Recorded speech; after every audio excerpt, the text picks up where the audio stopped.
What does the future of retail look like? We're about to find out. At a time when traditional mall-based stores are dropping like flies, we've also encountered some spectacular growth stories that are trying to reinvent the industry. Tonight, I want to introduce you to another one.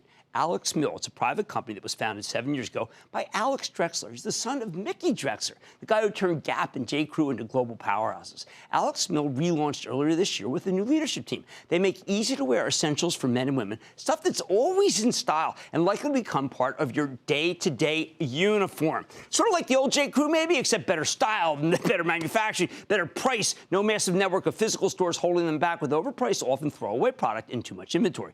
Inventory being the bane of any retailer's existence, as I am taught by the great Mickey Drexler. That's right. Don't take it from me. Let's check in with the man himself, Millard Mickey Drexler, the retail legend, who's currently the founder of Drexler Ventures and chairman of Alex Mill. Get a better sense of the business and the broader industry. Mr. Drexler, welcome back to Van Money. How are you? Great to see you, Mickey. Have a seat. Good to see you.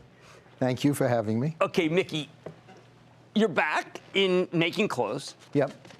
And I want to know why. Why? It's in my DNA. I can't help it. Keeps my brain exercised. I love the creativity of clothes.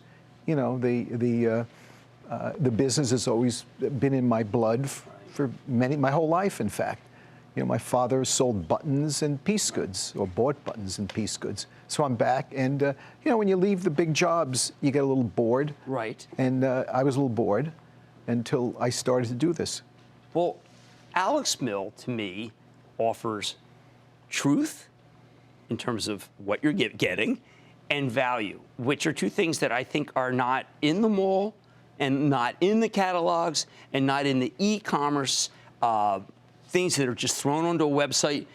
That's how it resonates to me. Is that what you're trying to get? Well, it's really simple. I say it's simple in our minds. I looked at it. My son had a men's-only business. Samsak Sikamong became available. I worked with him for many years at our old company. Okay. When he became available, I put him together with Alex, and I got involved. Either I'm chief kibbutzer, they call me chairman, but I thought that the world, again, it's just my personal opinion, could use what you described. You can't leave the store or the website kind of not looking good in a sense, and it's always been something I felt strongly about: style, taste, value, and quality. I've repeated those words for 40 years. I've been running companies. Now, is the mall dying because it doesn't offer those? Or is there something about the pricing structure when you go buy something, say, at a department store, that's just wrong?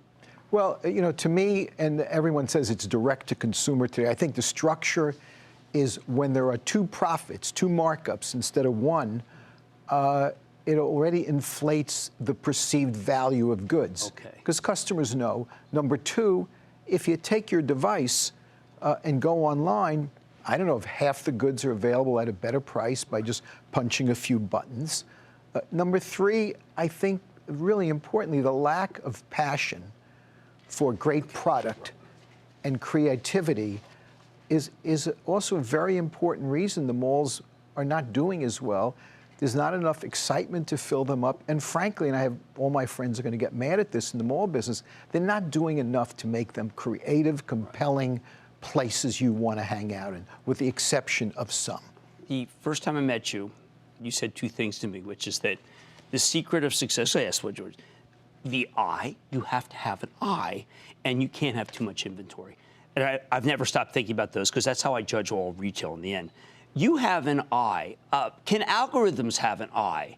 Can people get a list of what you like and have an eye from it? No. First of all, I don't know what an algorithm is, and maybe that's my problem, because I hear the word being mentioned constantly, and data, algorithms, and all that. Show me a great company, and maybe I'm old-fashioned, and show me great product, and show me vision and leadership that gets the product, and I'll show you a really great business, if they operate it well. Now, I always had data. My data was my selling report. And as we used to say at the Apple board meetings, you got to see around corners. Right. And I don't think, I'm not sure what the definition of algorithms is. I feel, I should know. But it's about an instinct, a feel, and what's out there. I feel instinct and intuition is critical in any product business. When you were on Steve Jobs' Apple board, did you talk much about retail? And what did you learn from him about retail, and what did you teach him? Well, I think with Steve, I taught him, and then he became like the greatest student in the world. I think we did the first store together. We spent a lot of time initially, but he went on to build what is arguably the greatest retail empire in the world. And the stores to this day, and this was about 10, 15 years ago, are extraordinarily successful. Extraordinary. But you don't want to do, you have one brick and mortar. You want that lower price that you can get without the rent and the double markup, right? Well, always, I'm allergic to the double markup. Right. And I realized that when I started my career as a buyer at Bloomingdale's. You're always paying inflated prices. And there weren't discounters then like there are today. Okay, so curated. I always like to have a salesperson help me. What do I do if I go to Alex Mill? Well, first of all, if you go there, there's only 5 of us there. Okay. It's very easy right now. Hopefully, it might not be as easy when we have stores. We have one temporary store. I hate the word pop-up. Right. And I think the other thing is you don't need huge assortments to shop anymore. You don't need them not to shop. Never did you need a huge assortment. Focus on the best. Okay, and then finally, price tariffs. Do we have to worry about that? I know you source all over the globe. Well, we source. Well, we're very tiny. What we've done is we've negotiated with the factories that we do business with in Asia. So we'll pay some tariff, but not the full amount. And if am I too old for Alex Mill? Not at all. Not at all. Because I'm older than you, and I ain't too old. You are the best. This man taught me. You hear me talk about retailers all the time. My dad, because he sold boxes back to retailer, he told me some, and this man taught me the rest. And this is the man who actually is probably the greatest teacher of retail in all time. I hope you just learned something. And maybe we all go to Alex Mill and do some buying. Mickey Drexler, chairman of Alex Mill and founder of Drexler Ventures. Thank you so much, Mickey. Thank you. Mad Money back at Okay. Booyah! Jim Cramer here from Mad Money. Thanks for watching CNBC on YouTube. Click here to subscribe and get the jump on my exclusives with CEOs, plus market news, investing advice, and a whole lot more.